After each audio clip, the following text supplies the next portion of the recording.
The Eagles returned to practice on Saturday after a day of rest and did so with a vengeance. It was an eventful morning down at the Novacare complex, so with that in mind, here is everything you need to know. Before we get started though guys, make sure you leave a like and hit that subscribe button if you're new around here for daily Philadelphia Eagles coverage, and don't forget to drop your opinions on everything we discussed today down in the comments. Thank you so much for all of the support recently, it really does mean the world to me. Without further ado, let's get to the takeaways. The first real training camp injury report was released on Saturday and it looks a little bit like this. Richard Rodgers being listed as day-to-day is likely why former Chiefs tight end Alex Ellis was brought on board, and Paul Warrillow's knee injury could well be linked to the torn ACL he suffered last year and is definitely something to keep an eye on. The major update yesterday though was that Cravon LeBlanc's Lisfranc sprain could keep him out until November.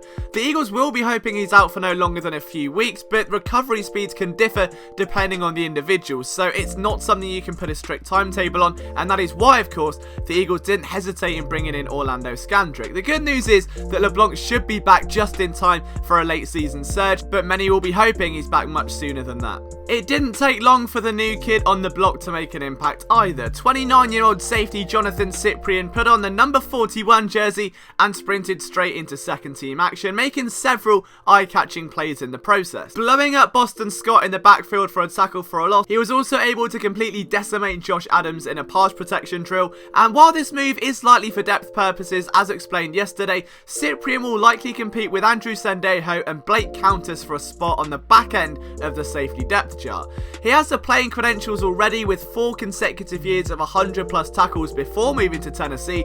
It's just a case of whether or not he can bounce back from that torn ACL that ripped him of a 2018 campaign and prove himself as a bargain bucket find late in the off-season proceedings for the Eagles. One of training camp's biggest standouts so far has been linebacker Camus Grugier-Hill. The man who has led the Eagles in special teams tackles in back-to-back campaigns is primed to see plenty more in the way of defensive action this year.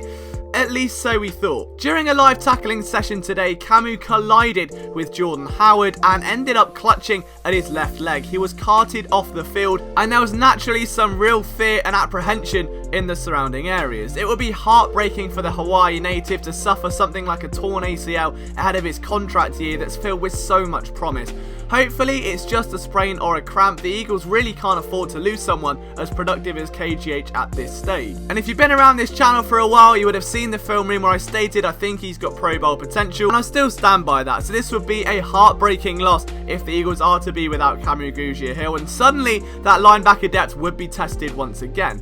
On a more positive note though, LJ Fort was noted as a linebacker who is darting sideline to sideline, making an impact at the moment. So he would likely be expected to step up and take on those added reps in the meantime. We still don't know the extent of the injury. That detail is likely going to come out either later this evening or early tomorrow morning. It was a good day for running backs buried on the Eagles depth chart. Both Josh Adams and Boston Scott were notable standouts, consistently making big time plays and shaking tackles in the open field. The duo has a monumental mountain to climb, but stranger things have happened, and as we found out today, situations can change in the blink of an eye at training camp. If Adams can continue developing after leading the Eagles in rushing last year, there's no reason he can't at least throw his hat into the mix for a spot on the back end of the roster as a baby Jordan Howard in the event the team needs to give Howard a breather for whatever reason and need that bowling ball mentality. As for Scott, it's really now or never, so it's nice to see a sense of urgency from one of the most underwhelming draft picks in recent memory. Sharif Miller was a man who clearly woke up on the wrong side of the bed today. Playing angrily, he was not only able to penetrate the backfield and what I think is one of his first sacks of training camp, but he also got caught in the first fight of training camp in a scuff with offensive lineman Casey Tucker. Now I don't know who won, but I wouldn't like to find out either. It's nice to see that ruthlessness from the Penn State rookie who really needs to add that to his game in what is going to be a pivotal training camp in his young development. Rodney McLeod got his first taste of 11-on-11 action this summer after working his way back from a season-ending injury, and that can only be seen as a positive. He didn't partake in the live tackling section of 11-on-11s, but the baby steps are key here. He was playing at an extremely high level prior to the injury last season, and the team missed his presence in the secondary.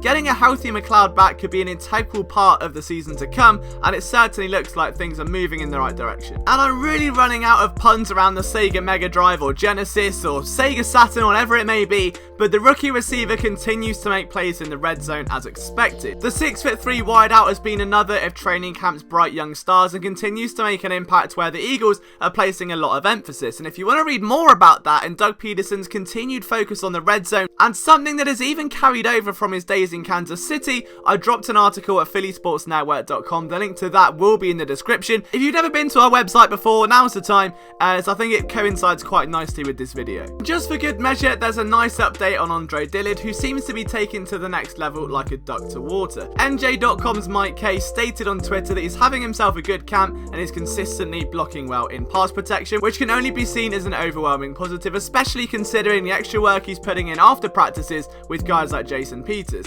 But that is it, guys, for another episode of Eagles Training Camp Diaries. Let me know what you think of the happenings today. I'm sure there's going to be some mixed opinions on the Camu situation. Drop those down in the comments below. If you want to follow me on Twitter, it's at Liam Jenkins PSN. We're going to have an episode of This Week in Philadelphia Sports dropping tomorrow, and of course so much more content over the next 7 days. So as the race for preseason heats up, make sure you strap yourselves in and stay locked in to Philly Sports Network.